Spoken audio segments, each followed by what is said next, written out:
yay! Woo! What are we talking about?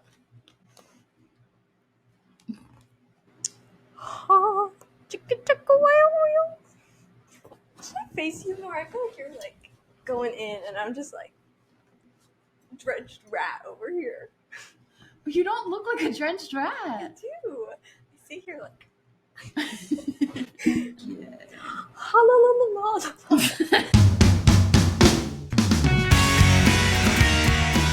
Yeah. Hey! Welcome back to Darn Good Time Podcast. Woo!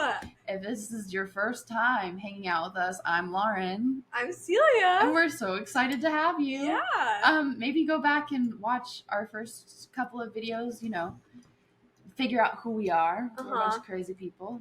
But Crazies. nonetheless, we're so glad you're here. Had a lot of fun sort of starting to get real on this podcast last week. Super excited that you all tuned into that. And so here we are again.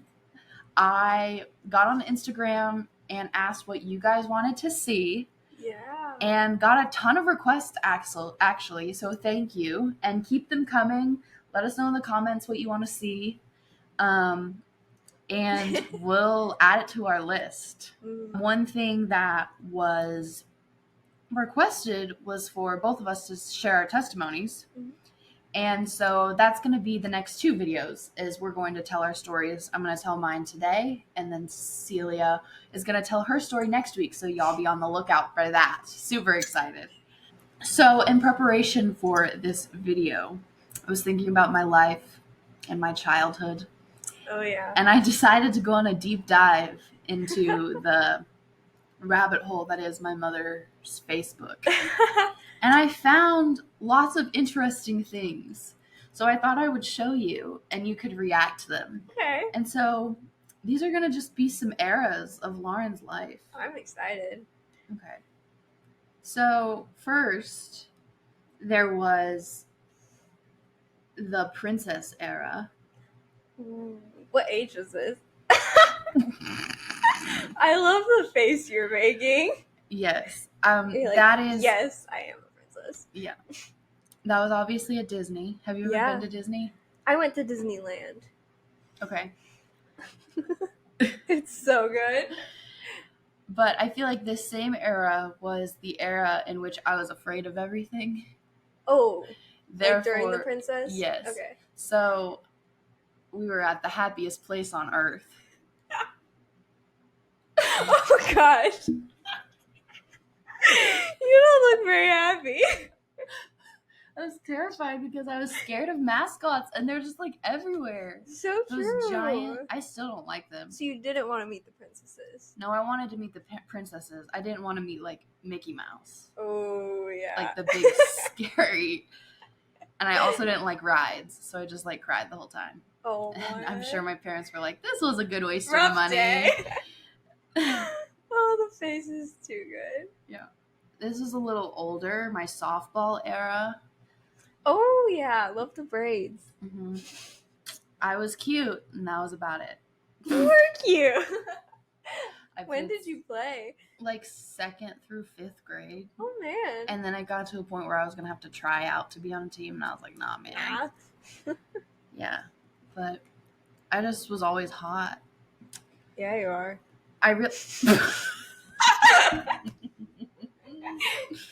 So there was my Hannah Montana era. Oh my gosh, is that for Halloween? Yep. That's quite a look. The blonde wig. The wig. The microphone. Where's the mic? It's on my head. It looks like gamer headphones. But that was the kind of microphone that Hannah Montana had. Oh, that's so good. I've never seen any of the Hannah Montana stuff, so. I know what we're doing tonight. Oh, gosh. Okay. Then was my Pioneer Woman era, which I'm still kind of in. Okay. I'm still kind of in because I love her, but I've met her. So, like, the Pioneer Woman? Yes. Ree Drummond. You met her? 3 times. What? When? I've been to 2 of her book signings, and then I went to one of She has a book?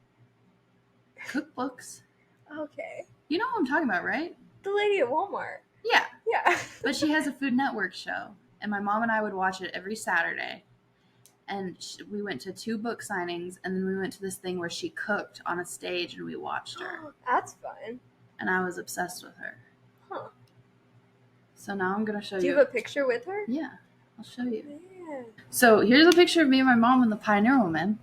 Oh my gosh! Yeah. Look how cute you are. I was obsessed with her. Aww. So I have... Did she remember you? No. So I love the Pioneer Woman so much that I dressed up as her for Halloween one year. Oh my goodness. The wig? Yeah. Is that a mixing bowl too? Yep, that was the mix. Oh That's my what gosh. I collected my candy in, was my mixing bowl. Oh, instead of a bag. That's so cute. Yep. Oh my gosh. All the old ladies were like, "Who are you?" What'd you dress up as? Yeah. Aww. And then there was the era of, this was basically like all of middle school into the end of high school. Not the end. Into the beginning of high school. And it was the slick back side ponytail era. Ooh. Oh, yeah. It's good, yep. Slick back into poofy. Yep. Yeah. It was good for my hairline. Oh, yeah. Sometimes I would do it in a bun, too. And it would be like, "You look bald, Lauren." Like, you look bald. There's a picture of me. I was talking at a Southland staff meeting about children's ministry. I think I've seen this. And I have this slick back side bun to where I slicked the side of my hair back. And then I used one of those donut things on the side of my head. Like those bun makers. Oh, yeah, I use those. Yeah. But on the side? On the side. That's how big of a donut was it? It was big. I'll show you. So here it is. Mind you, once again, this is just a really bad outfit. Like, I've got the capris that hit me like right above my calf because I'm tall. Oh, see, my capris were like borderline pants. Yeah. And then I have this weird long knit cardigan thing with my red big picture show shirt. Oh, the cardigans. That bun is as big as your head. That is too good. Oh my gosh. Man. Slicked back and everything too. Oh yeah. It was an era. I don't know who told me that was a good idea. Okay, so speaking of like your testimony, that looks like, how you came to know God, what your life looked like before you knew him, and then how he changed you and how you grew in a relationship with him. So that looks different for people like us because we grew up in the church. And so what does the beginning of your story look like? So for me, obviously, I did grow up in the church, PK. Except I didn't start out as a PK, I guess. That's true. My dad was an airline pilot for the first part of my life. And he got offered a job as a worship pastor, the worship pastor at Danville. And then slowly, then they asked him to be the campus pastor. And the point is that I have been involved within the church for a really long time. And I was very comfortable in that space. I grew up and God was just always a part of the conversation. He was always a present idea and topic in my house.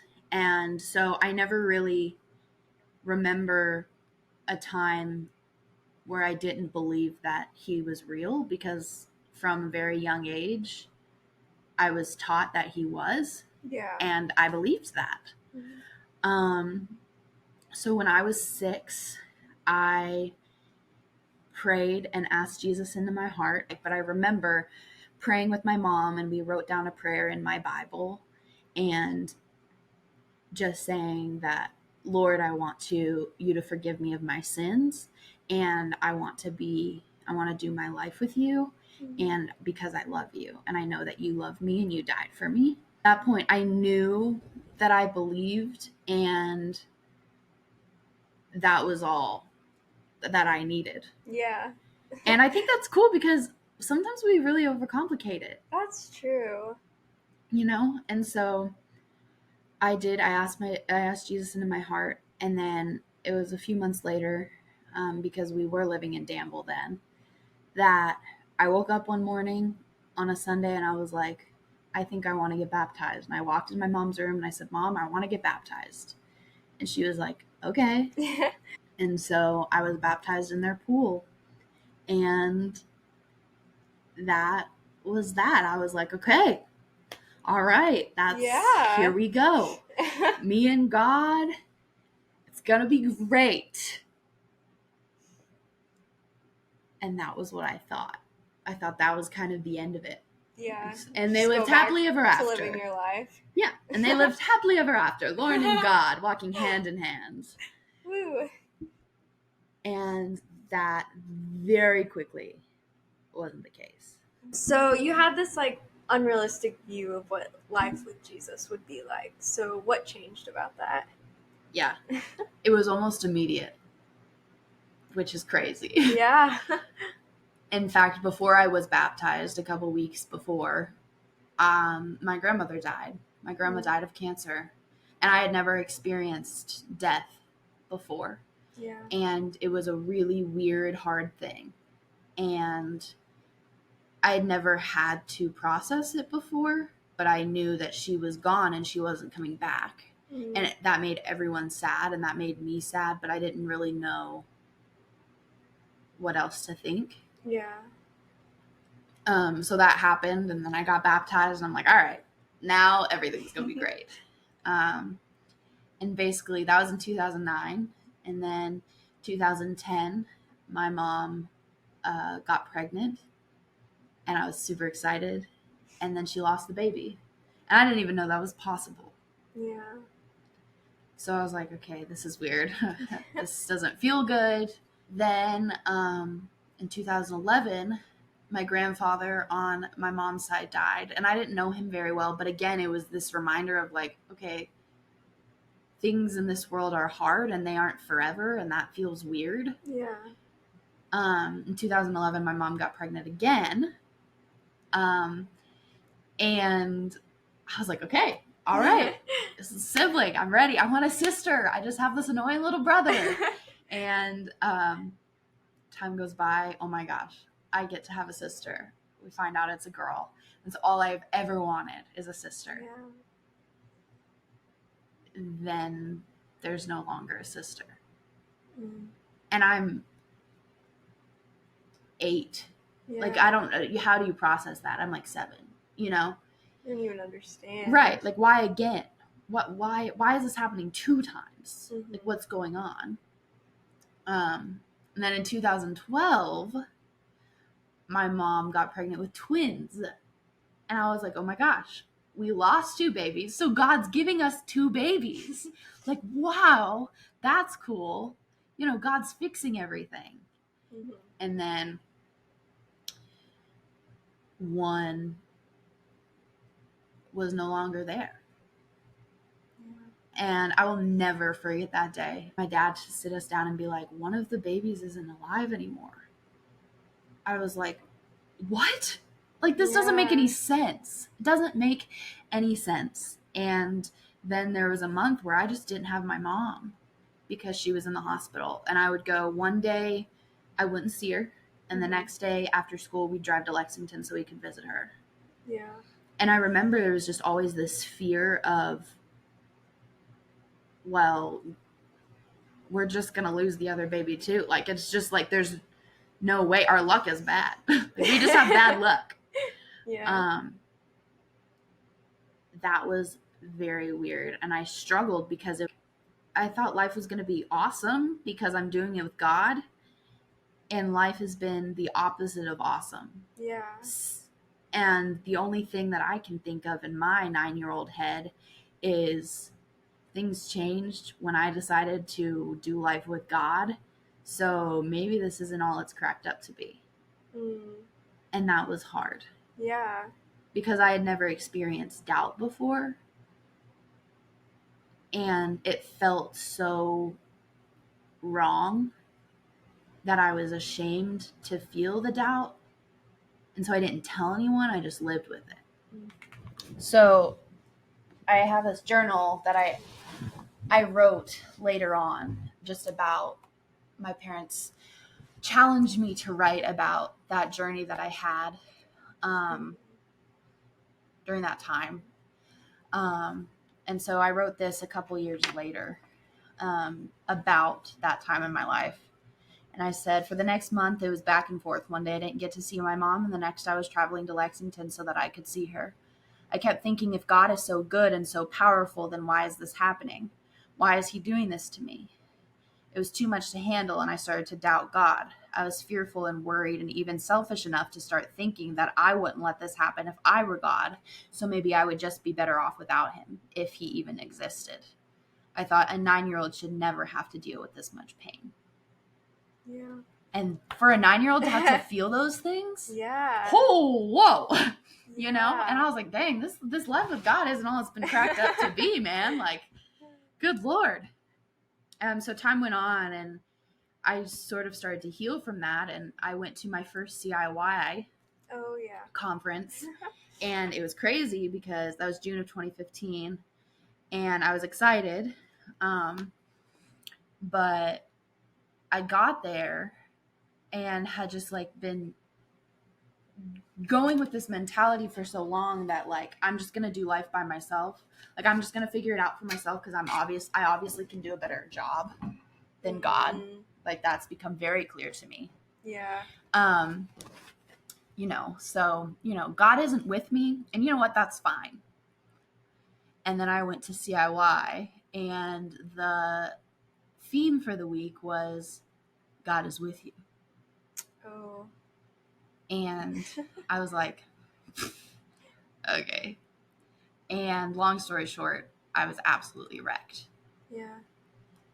And I realized that God was with me. He had been with me. Even though I had ran from him, there was not a moment that he strayed away from me. Mm-hmm. And that doesn't mean that life was going to be perfect. It meant that I wasn't going to have to go through it alone. So in 2016, which was the next year after talking through that and realizing what it meant to commit my life to Jesus and to do life with him, I recommitted. And I was like, Lord, I know that this means it's not going to be perfect, but I also know that you're going to hold my hand through it. And I'm choosing now to grab onto your hand and not to let go. Yeah. So I sort of had this moment of recommitment, and I ended up getting baptized again. And there are lots of different views on that. I think it was a cool visualization representation of the huge change that had happened in my heart walking into a relationship with Jesus for real, knowing what that was really like. Yeah. So it wasn't like I messed up and then asked for forgiveness once and then was like, okay, I need to get baptized again. Yeah. It was a complete like, all right, I know what this is. I'm not just doing this because I feel like I have to or because everyone else is doing it. Mm-hmm. This is a real decision that I'm making, and this is going to affect the rest of my life, and I understand that now. So high school had a big impact on your journey with Christ. What did that look like for you? I feel like high school is hard for lots of reasons, and I think most high schoolers will say that that's the truth, whether you love it or not. It's just a hard time. You're growing up, and you're a teenager, and you're trying to figure out what's going on, and you're starting to become your own person, and that's weird. It's a weird experience. And so I'd say high school can be a difficult time for anyone. I would say that I had a particularly hard time because of circumstances that I faced throughout high school. And I would say this is probably the bulk of my testimony. And I say that because it is through my experiences in high school that I can now say with confidence that I wouldn't have gotten through without Christ. And that is the story that I will live the rest of my life to tell. Mm-hmm. It started my freshman year, and I was super excited. I had really good friends in middle school and was excited to sort of, continue those in high school and high school is one of those things that you don't ever really think you're going to actually get to. Yeah. But here I was, and I was nervous, but I was excited. And pretty soon after getting into high school, I sort of saw this shift with my friend group. And it went from having a group of friends that I felt cared for me to them becoming this group that I had to work really hard to fit in with. Yeah. And that made me feel like they didn't want me to be a part of that group. Mm-hmm. And so it started just being like, oh, okay, I think they're hanging out without me, but it's whatever. I'm just not going to assume things. And then quickly turned into, me walking into a conversation and them stopping and being like, we don't want Little Miss Innocent in this conversation. Yeah. And, or me saying something and, you just think you're so much better than everyone, don't you, Little Miss Preacher's kid? And I was like, those were things that I could not help. That was my dad. That was my dad. And yes, I was very well known. My dad is known as a big church in our community, in our little community. And a lot of people knew me as Brian's daughter. And for a while, I didn't really care. Like, I'm like, yeah. But all of a sudden, that was some sort of thing that I should be ashamed of. And that was confusing to me.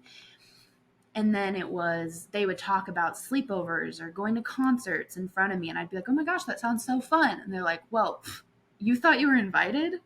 And I was like, no, I didn't. And they were like, literally, guys, Lauren thought that we would invite Little Miss Innocent to the party. And they would all laugh.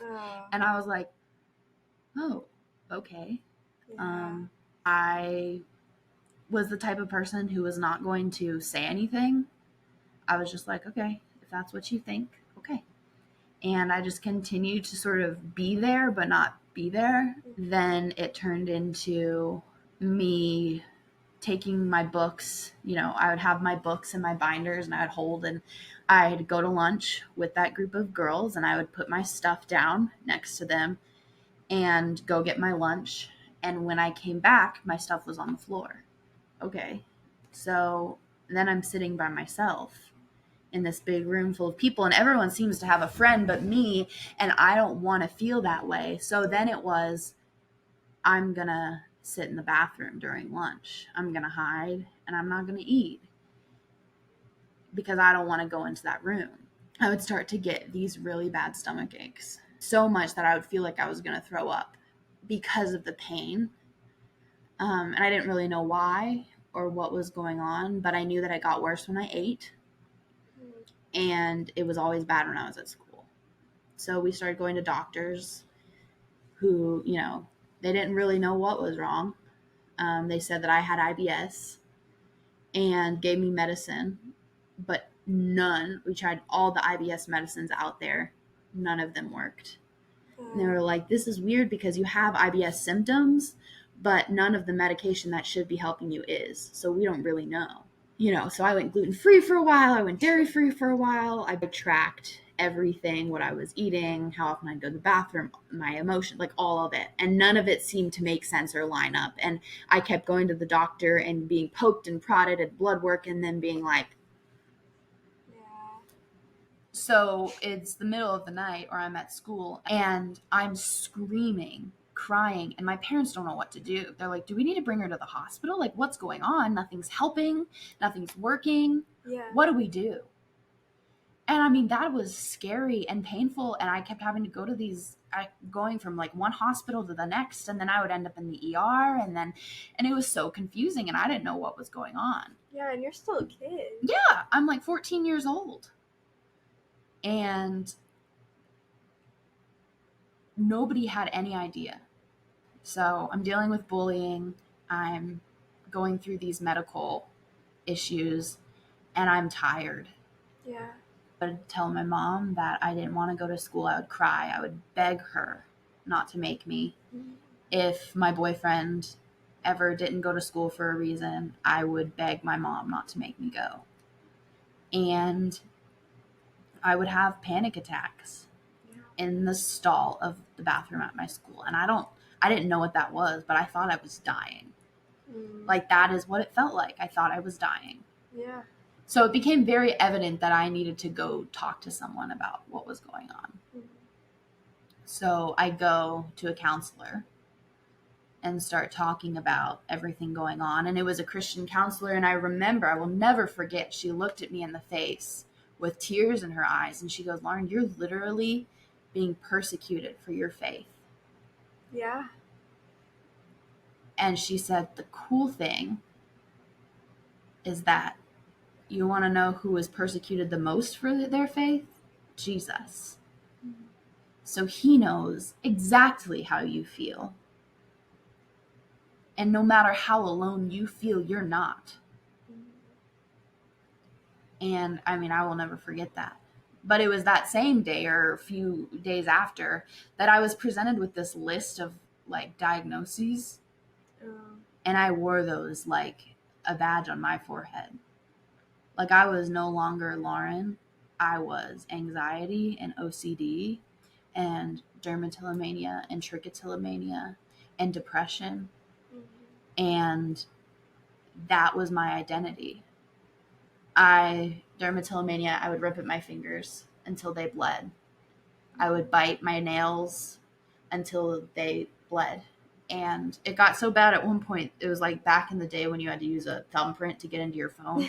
Like, my phone didn't register my thumbprint because I was ripping at my fingers so much. Trichotillomania is hair pulling. So I would pull up my eyelashes and my eyebrows and the back of my hair to the point where like I had like a receding hairline. I had bald spots because I would pull. And it got so bad that I would do it in my sleep. I would wake up and there'd be hair all over my pillow. I felt like my life was ran by my anxiety. My anxiety was in the driver's seat, and there was nothing that I could do. So, in the midst of all this in high school, where was your relationship with the Lord? Having a relationship with him was not a choice, but a necessity. And so in some ways I was not choosing him in the way that I should. Yeah. But I leaned on him out of desperation because I literally had no other choice. I could not do it. I pray constantly because I had no one else to talk to. Oh, yeah. And so now, obviously, I have good friends and people to talk to. And so I pray less. And it's like, no, like, this conversation with God should be the same. It should be this ongoing thing. But like, I would talk to the Lord under my breath in the hallway. I dealt with some very serious, scary spiritual warfare. I would feel and sometimes see this evil presence in my room at night. And that is quite literally the scariest thing I have ever experienced in my life. Because you can't even describe it. And you seem crazy because I could be like, Mom, like, it's over there. And she's like, and I had to learn the importance of praying that out and fighting. Yeah. I had to fight spiritual battles at the age of 15. And that's very real. Yeah. And it's scary. Mm-hmm. And so I had to learn the importance of the truth that where the Spirit of the Lord is, Satan cannot be. And so it would be the middle of the night and I'd be 14, 15 years old and I would be praying for the Spirit to come into my room so that whatever this evil spirit was couldn't be there anymore because that was like attacking me. Yeah. I was being attacked. And that's so scary. It happens every once in a while now and it will never not be scary. And so it was this reliance of, God, I don't know. I can't do it. I need you to do it. I need you to fix it now. Yeah. Because I can't. So earlier you mentioned your 2020 and a lot happened then. So talk a little bit more about that. Yeah. 2020, the year of our Lord. 2020 was hard for everyone. It was this weird, scary, uncertain time that we had never really experienced before as people. And I think it proved how scary the unknown is for everyone. Yeah.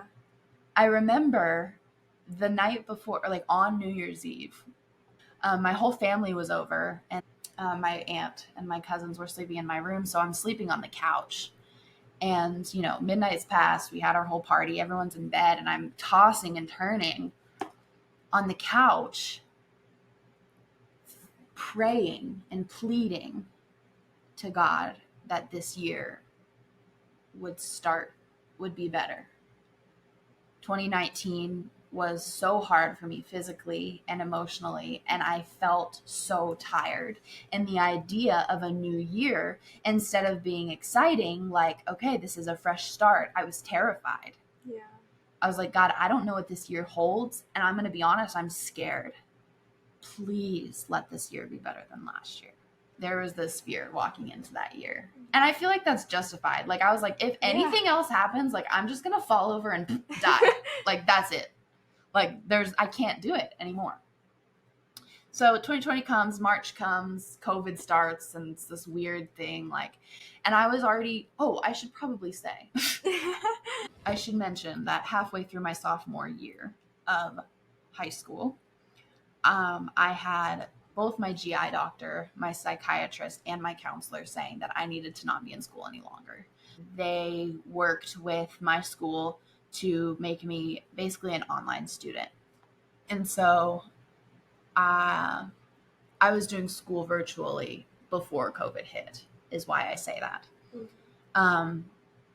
But it's like my brothers came home and then they were like home for a week, and then they were home for 2 weeks, and then they were like, okay, we're going to be home for the rest of the year. And it was like this weird thing. And yeah.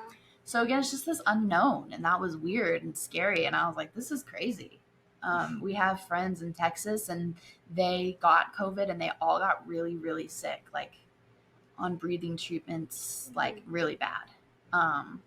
It was like, okay, things are feeling a little out of control here, God. Like, okay, let's reel it in. But he was not done. In July of 2020, it was the 4th of July. Mm-hmm. We're hanging out with family, doing the thing. We do fireworks, which we do every year, and sparklers, and we put them all in like 2-liter bottles of water, and then like we let them cool out all night, and then we go in and we have dessert, and before everyone goes to bed, we go and throw them away. Which is what we do every year. And that summer in COVID, and we all were trying to find hobbies. I had picked up our camera. Like, we have a camera, and I was like, I'm gonna learn how to take pictures. And so I did. And I have these pictures, I'll show a couple of them, of us doing fireworks, just me and my family. They're really good. And it was just this really sweet time. And I remember being like, okay, thank you, God. Like, things are starting to feel normal. Mm-hmm. And then that night at 3 a.m., I'm in my brother's room, sleeping on the floor, because my aunt and my little cousins are sleeping in my room. And my mom comes running in, yelling, get up, the house is on fire. And that is like I'm sorry, what? Yeah. Like, you don't ever think that's going to happen to you. Like, you genuinely, like, I was like, that's something that only ever happens in movies. Yeah. Like, I didn't know anyone who had had a house fire. So it was like this weird dream, and I'm like not wearing pants, and I just grab a blanket and wrap it around myself and run. And the fire alarms aren't going off, and it felt like this weird dream.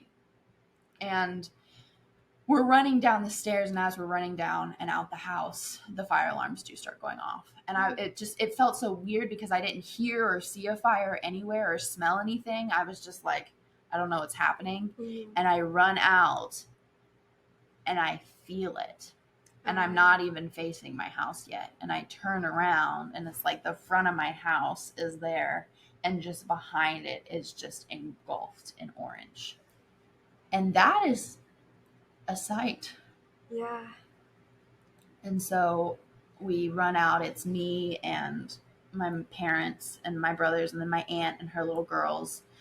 And we're all out and screaming, crying, freaking out. And I hear my aunt scream, "Where is Levi?" Oh. And we don't see him. Like, he's not outside. And my dad goes running in after him. And the only thing I can think of at this point, as I'm standing outside of my house, is Big Hero 6. Yes. And I'm like, oh my gosh, like, this is terrible. Like, this isn't good. Yeah. But my dad comes out with Levi, holding Levi, and he's like out. Basically what had happened was the carbon monoxide had gotten to him, and he was asleep. That was a big ordeal. We just sat in our front yard and watched our house burn for hours. Like, we were out there for two hours, and we were just watching our house burn as they're trying to, get it. And we have cats, and I just remember screaming, crying, thinking that my cat was gone because they couldn't find him. And we got my cat in the midst of all my bullying, and he was like therapy for me. And so thinking that I lost him was so hard. And anyways, they ended up getting him out, and he was okay. But there's nothing quite like sitting in your front yard and watching your house burn. Can't imagine. And feeling like, okay, I'm so grateful that I'm alive, but other than that, the world feels like it's falling to bits. Mm-hmm. Like, it's easy to be like, oh, it's just stuff. And at the end of the day, it is. And we were all alive and well, and that's all that matters. Yeah. But when you're sitting there watching your house where you grew up burn, there's nothing like it. Yeah. So finally got it out. But it was completely ruined. They had to completely strip everything and rebuild, other than the foundation. So it's crazy. And I mentioned the pictures because if you look at my phone, it is these beautiful pictures of my family and then pictures of my house. Yeah. And it's just, it serves as a reminder for me even now that things can change like that. And I was tired. I was like, God, what is this? Why? Why this? Why now? We were living in my grandmother's house for a while. And then we went from Airbnb to Airbnb to hotel room to a different hotel room to an Airbnb for a year. It was basically exactly a year. On the 5th of the next year, we moved back into our house. So there's just this weariness. Mm-hmm. And I'm like, God, I can't do this anymore. Like, please, just intervene. And I remember the majority of 2020 asking for God to intervene, and then something would happen, and I'd be like, this is not intervening. This is not intervening. Yeah. And that was because he was not intervening in the way that I wanted him to. Did you ever doubt in that time? Oh, yeah. I was like, God, where are you? Like, I was fully convinced that his back was turned and he was worried about someone else. And that's why my life was falling apart. Yeah. And I felt completely abandoned and alone and hopeless because this life just was so ugly and hard. And I felt like it was just waiting. It became like my life was just a waiting game, waiting for the next terrible thing to happen. And living in fear because of that. Yeah. So we're living in my grandmother's house. It's like 2 weeks post-fire. My mom goes to a doctor's appointment, comes back, sitting at the table, has tears in her eyes. She goes, I have to have a full hysterectomy because they see tumors on my ovaries. And we're like, oh my gosh, my mom has cancer. I'm thinking my mom has cancer. Like, that's what that means. We all thought my mom had cancer. Mm-hmm. And the only thing I knew about cancer at that point is that's what killed my grandma. So I'm like, oh my gosh. So my mom has this major surgery. And then to find out that they were not tumors, they were not cancerous, which praise the Lord, but also like, why would you say that? Anyways. Yeah. That was insane. So we were like, praise God. And that was a moment for me that was like, thank you. Finally, God, thank you for intervening. Thank you that cancer does not have to be a part of this story.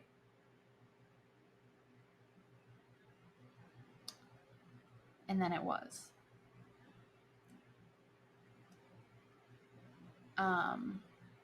My brother Levi was 7 at the time. And I remember, I don't know where my parents were. They were on a trip. It might have been with Southland or something. But he had been having this back pain, and I had no idea what to do. And I was at home with him. It was like my granny and me and my brothers.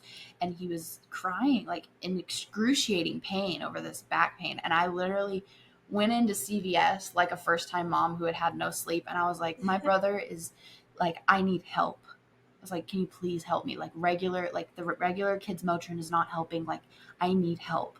Mm-hmm. And I went to the pharmacist and I was like, what can I do? Like, he's in pain. I want to help him. Yeah. And she was like, she's probably like, how old are you?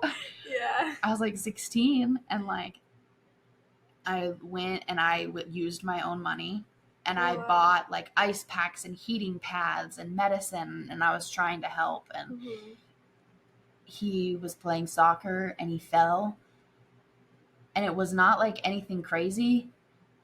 It was like any other soccer game fall, and he would usually get back up, but he didn't. And we were like, okay, what's going on? There were these fractures in his spine. And they were like, what? Like, you're literally 7 years old. Your spine should not be that weak that you have fractures. Yeah. So I will never forget the day. We're in this, we called it the cottage. It was the Airbnb we stayed out for the majority of the year that we were not in our house. And my mom had an orthodontist appointment, and my dad was going to take Levi to Shriners to get a better picture of his back, because they were thinking there was some sort of weird like deterioration of his bone. Mm-hmm. That was going to need like a cast or something of some sort, or a brace. And they're like, we're just going to go get better imaging. And so it was like, okay, see ya. I'm going to do school work and we'll see you for dinner.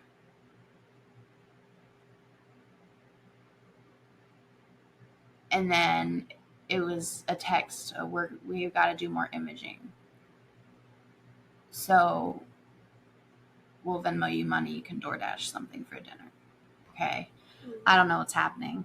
Okay. Is he going to be fine? Is he going to be okay? My mom called.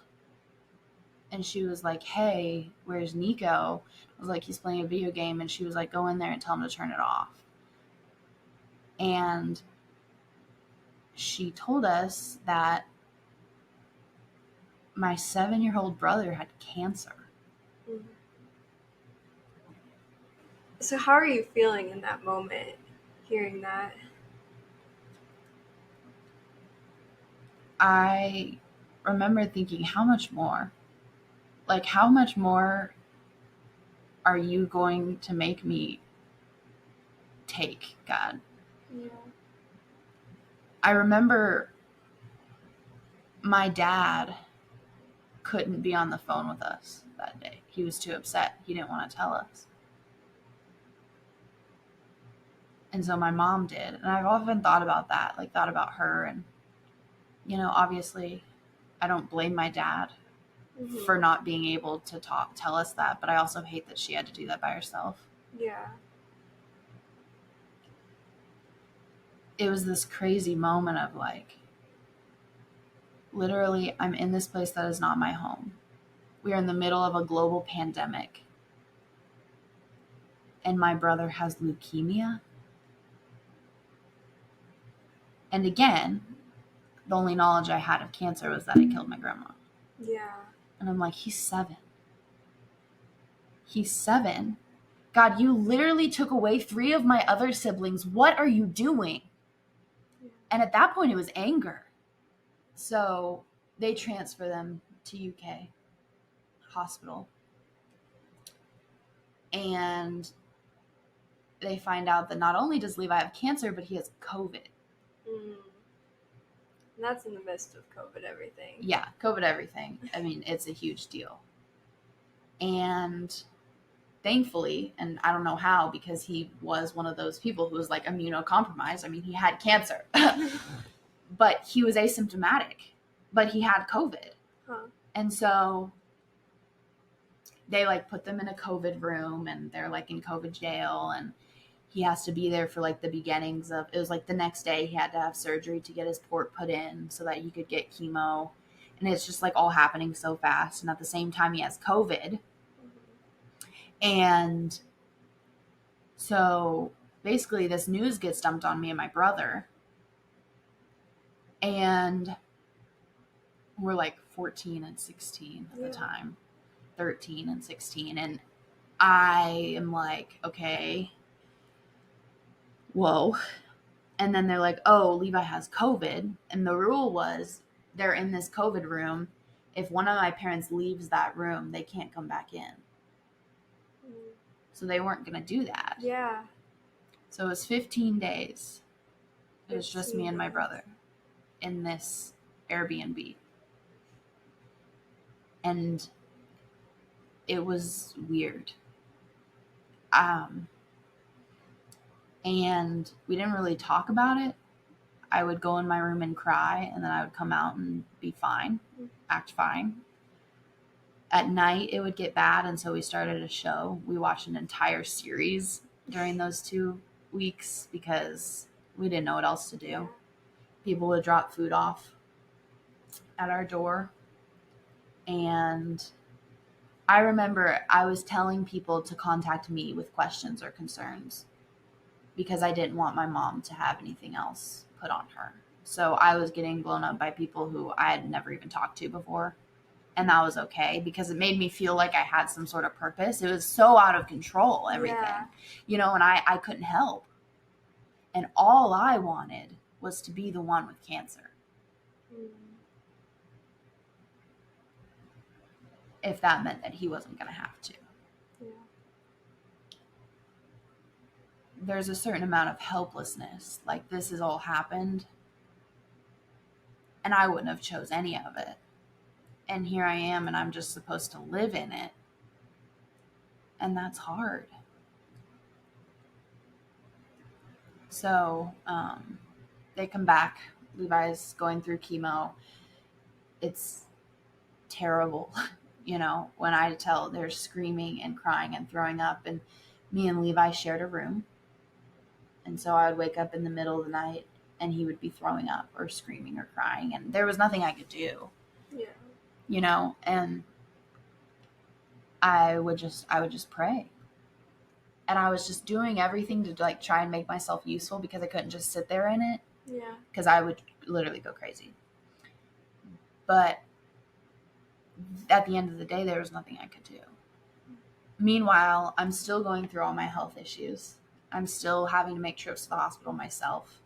I still have nights where I'm on the floor in the bathroom screaming because my stomach is so bad. And it just seems to be getting worse.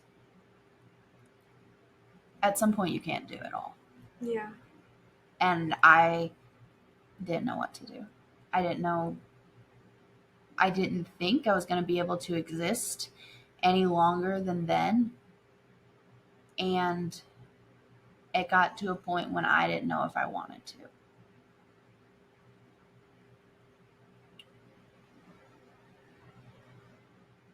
I, even before 2020, had stopped eating. It started because when my stomach hurt and then I'd eat, it would get worse. So I wouldn't want to eat because it made me feel sick. And then I stood on the scale and realized I lost 10 pounds. And I was like, whoa, that's a cool trick. And so I wouldn't eat for days. or I would eat pretzels. And it got obsessive. My mom would make me a sandwich. I would wait till she left and I would throw it away and act like I ate it. I didn't eat at school because I was sitting in the bathroom, and I lost weight really fast. And I was sick. Yeah. And it still wasn't good enough. I wasn't skinny enough. I was extremely depressed. And I felt like a burden to everyone.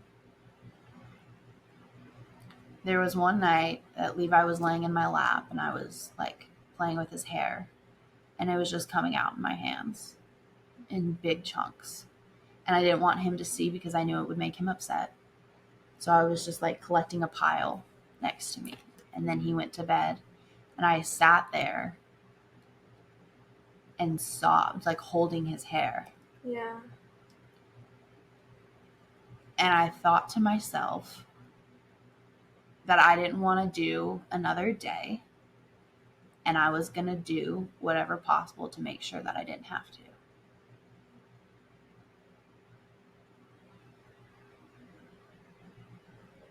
It got to a point where late at night I would get up and I would wander around the cottage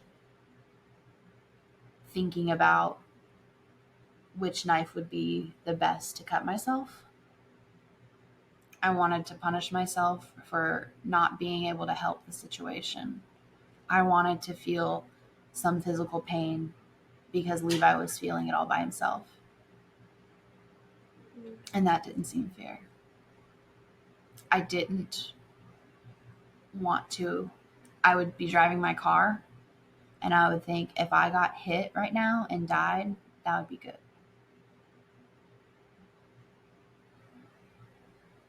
I would think about what would be the quickest, easiest way to die so that my parents don't have to deal with me anymore. They're already dealing with Levi and he has cancer, and on top of that they're having to deal with my anxiety and pay for my anxiety medicine and take me to the doctor and pay for my ER visits when my stomach isn't doing what it's supposed to do, and I'm just a burden. One night I was like, Lauren, what are you doing?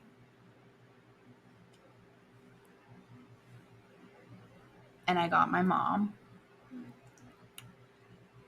and I told her, I've been having these thoughts and I feel like every night I get closer to doing something about it. And somehow I stop myself, but I'm scared that I'm getting close to a point where I'm not going to. Yeah. And so the next day we went to Cincinnati Children's Hospital and I talked to someone about it, and I thought I was going to get left there. And that was terrifying. Yeah. That sort of woke me up. The girl at the hospital was like, your brother is fighting for his life. And in a way, so are you. So you need to be a good example to him. That's how you can help him. Mm.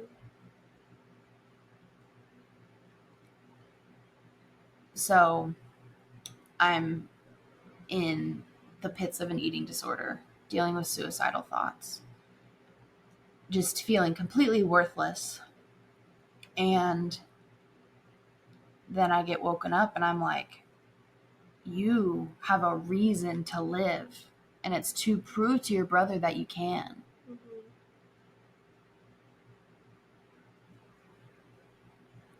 And it was in that moment that I felt as far away from God as I ever have. And I felt far away from him. Yeah. And I think that's evident because I no longer saw any purpose in myself. Mm. The truth is that God gave me purpose and gave me life, and he created me, and that's enough reason to live. And I didn't see any reason to live. And so that proves that I was not putting my faith in him or my identity. Yeah. I really leaned in on my mom specifically, and the number of times that she would kneel by my bed and pray for me. And I had so many people who were praying for me, and that is the only reason that I can say that I got through. Mm-hmm. But I think the biggest turning point for me was in the middle of the hardest part of treatment. Levi said that he wanted to get baptized.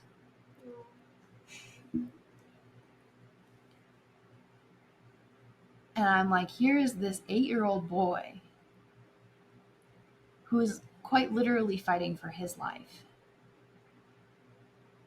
And he is turned to Jesus in the most beautiful way. Mm-hmm. And I want to be like that. And I remember thinking, like, if Levi can put his trust in the Lord, why can't I? And so, you know, I say that he's my hero, and I think a lot of people think that's because he fought and beat cancer. But it's so much more than that. So what did the Lord teach you through that you would want to tell someone else who's maybe struggling or in a similar situation? You can't do it. And I know that's probably not what you thought I was going to say. But you can't do it. We serve a God who can. There is nothing that scares him. I can think of the darkest parts of myself, and that doesn't scare him. He knew what 2020 was going to look like. It was part of his plan for all of that. And that becomes evident. Just because something bad happens does not mean that God is not in that. He is. I saw that through the miscarriages way back in 2012. I remembered feeling like God isn't doing anything to make good of this. And somebody told me, do you know the amount of lives that your parents have changed with their story? And I didn't. And I think about the number of people I've been able to help who are in similar situations, dealing with eating, dealing with feeling worthless. And for someone to look at them and be like, yeah, I get it. But let me tell you why you are worth living another day. There were days that I didn't think I was going to get through. There were days that I didn't want to, and I was going to do everything in my power to not get through the day. And there was this moment when I graduated high school. I'm standing on that stage and I'm like, I'm alive. And I didn't plan on being alive, but here I am. Yeah. Thank you, Jesus. I have been able to find so much joy and so much hope in my dependence on God and in my walk with him. And I have this closeness, not only with my family, because going through stuff together will bring you closer together, but also with the Lord. Because I know that I would not be sitting here today if it wasn't for him. My brother would not be cancer-free if it wasn't for him.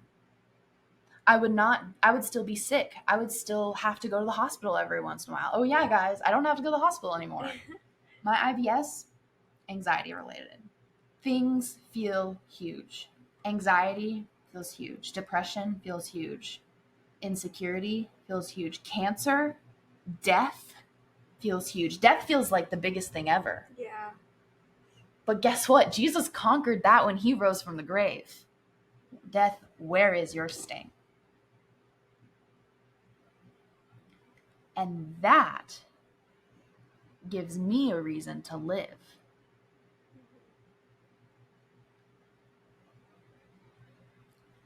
I have worth. And I have purpose. Even on my worst day. Not because of anything that I did, because I will fall short again and again and again, but because of what God did for me.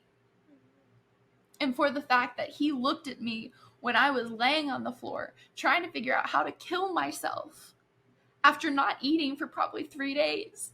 And he said, I love you, and you are my treasured child. That's crazy. There is no other way to react to that than to live in joy and gratitude and to share that kind of love with as many people as possible. Yeah. Because I was lost to a point of no return.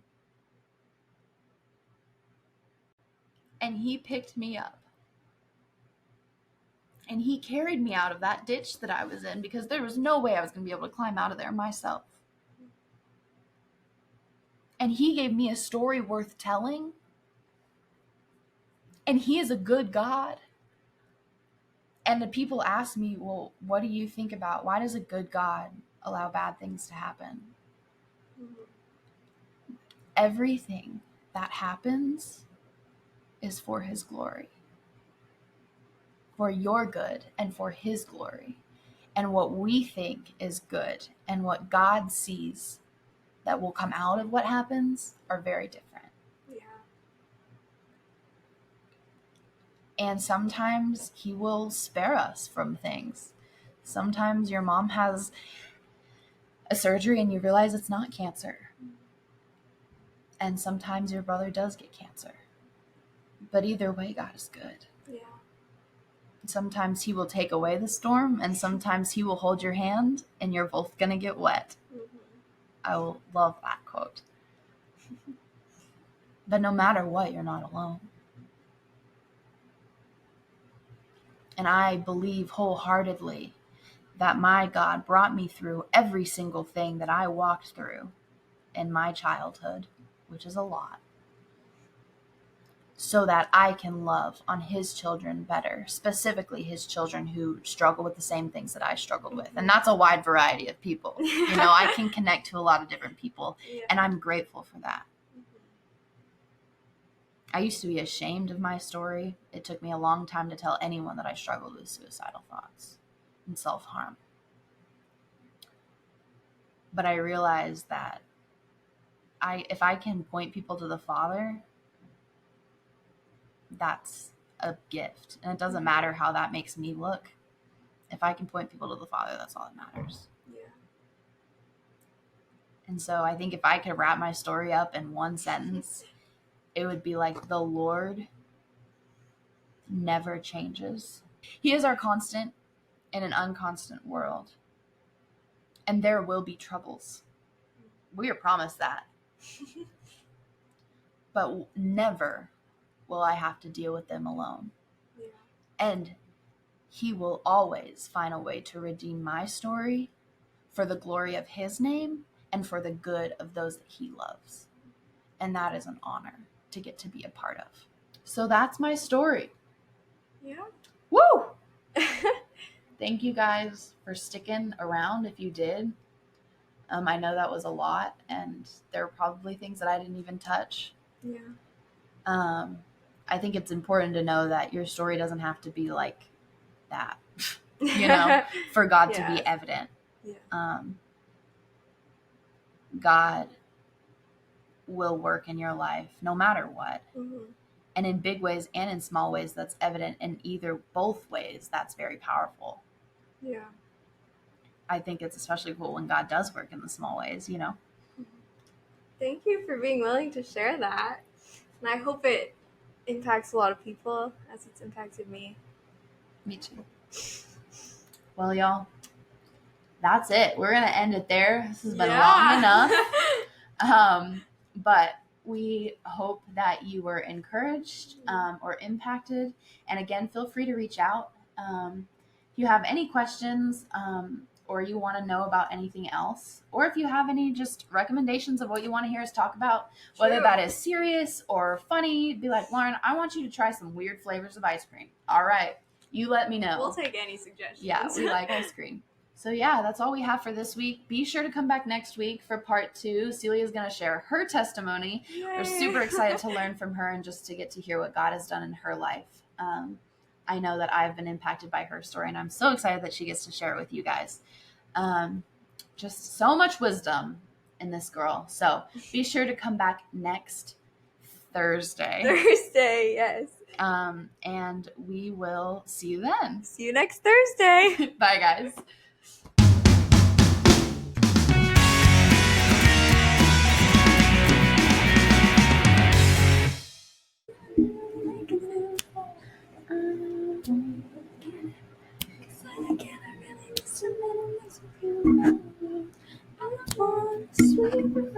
Okay. What's another song? Oui, oui, mon ami, je m'appelle Lafayette, the Lancelot of the Revolutionary Set.